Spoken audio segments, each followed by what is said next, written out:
ইরাকের প্রেসিডেন্ট সাদ্দাম হোসেনকে যখন রশিতে ঝুলানো হয় তখন সবচেয়ে বেশি তার লাশে তুতু ছিটিয়েছিল ইরাকের জনগণ, কারণ সাদ্দাম হোসেন তার জনগণের উপর ভরসা করেছিল। ইন্দিরা গান্ধীকেও মেরেছিল তার বডিগার্ড, কারণ ইন্দিরা গান্ধী তার উপর ভরসা করেছিল।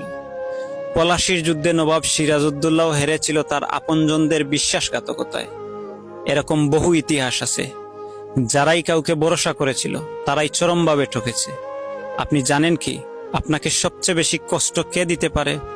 আপনি সবচেয়ে বেশি যাকে ভরসা করবেন সেই মানুষটাই। এ পৃথিবীটা কেউ কারো নয়, একমাত্র আপনি ছাড়া আপনার সাথে কেউ নেই। সবাই সুখের ফেরিওয়ালা। দুঃখ যদি কেউ কিনতে আসে তবুও বিনিময় চায়। তাই কখনো কাউকে ভরসা করার মতো হাতটা দিবেন না। এ জীবন পথে অনেকেই আপনার সাথে হাঁটবে, কিন্তু দিন শেষে স্বার্থের হেরফেরে তারা আপনাকে ফেলেই চলে যাবে নিজের স্বার্থ রক্ষায়। জীবন সুন্দর,